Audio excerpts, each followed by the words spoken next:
Hello everybody, welcome back to our channel, and today we're gonna have a new Dying Light 2 test. This is the new benchmark for the open world gaming. Here it is, the last time Dying Light 2. Born from the ashes of Dead Island, Dying Light has been an astonishing success, managing to ensure a certain longevity and arouse a great deal of interest in the middle of the survival game with zombies, quickly saturated as the industry regulated and its notion.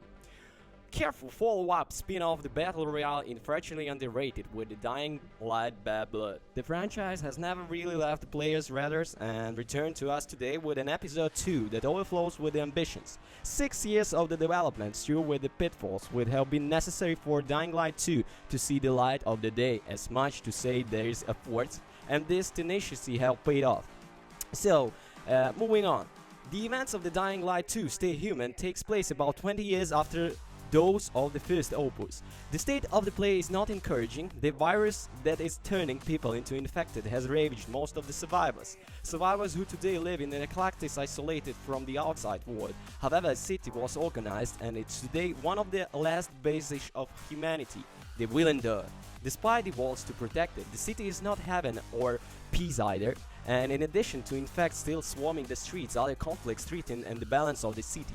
When the survivors are trying to unite to collect daily food to enable them to hold on, and self-proclaimed military united under the name of peacemakers tries as much as possible to centralize the vital resources and protect a population of which a part has not asked for anything. Beyond the struggle between two of the factions, you play as Aiden, as a pilgrim. Endowed with a rather unusual resistance to able to survive beyond the enclaves, your hero is in the stage of the little sister whom has separated during the fire that ravaged the hospital, in which both were held captive. This is quest that will lead him to Willendale, which will make him meet a whole gallery of the characters, and you can imagine get involved in the internet conflicts that had not before even discussing the gameplay of Dying Light 2, it's worth dwelling on its announced Desires 13, the narrative dimension of its plot.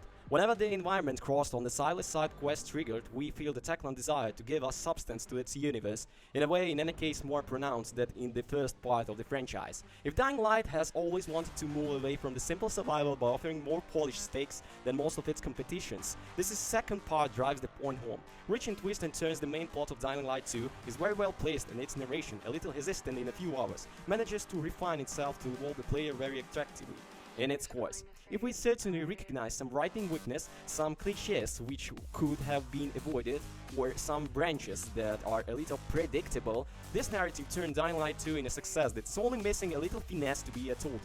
Techland has chosen to involve the player in this universe, and it's very regularly that his choices will be able to take into account more of medium term, so that the overall orientation of the main plot is impacted. So certainly the conclusion can turn out to be a bit binary, but the way to achieve it can differ from the other part to another. Supporting this or that faction or preserving your interest instead of the common good will be dilemmas that you will face, and actions, of course. So at least partially you have feel the consequences.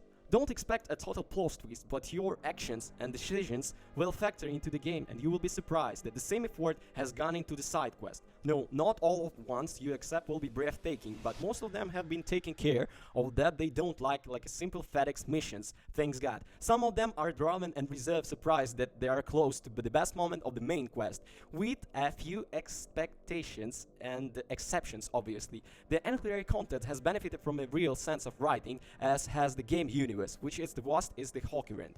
It should also be noted that the game is quite lively, and random encounters will allow you to rescue the survivors, or the groups trying to repel some zombies. Add to that a particularly neat sound environment, which can range from a simple crying baby to the sounds of the struggle in an apartment in which you will never be able to enter, and you will understand the Wild Doors is a universe in which it is very immersed to yourself.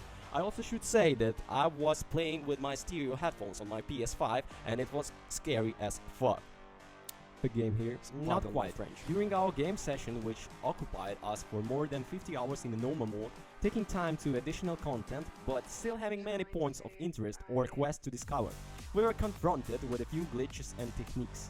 If the game is very beautiful, once pushed back to its last enchantments, it turned out to be quite resource intensive and does not avoid a bit of aliasing and clipping on the heights.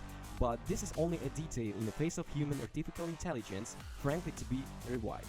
The infiltration sequences are thus quite painful to carry out, and the fights, as visceral as they are, can make you smile when renegades are waiting to take hits in a single file, or when in other situation.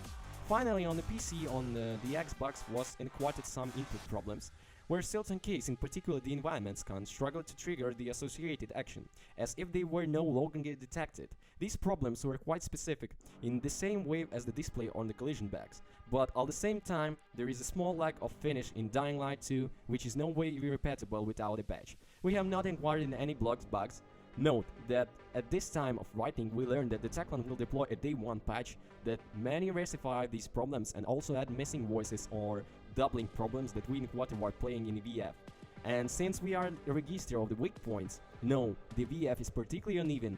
If the main characters are doing well, other more secondary NPCs miss their subjects. It will therefore be necessary to favor the English version, but for this it will be necessary to switch your launcher or your console to English, the title not allowing you to change the audio on the fly in context of the version.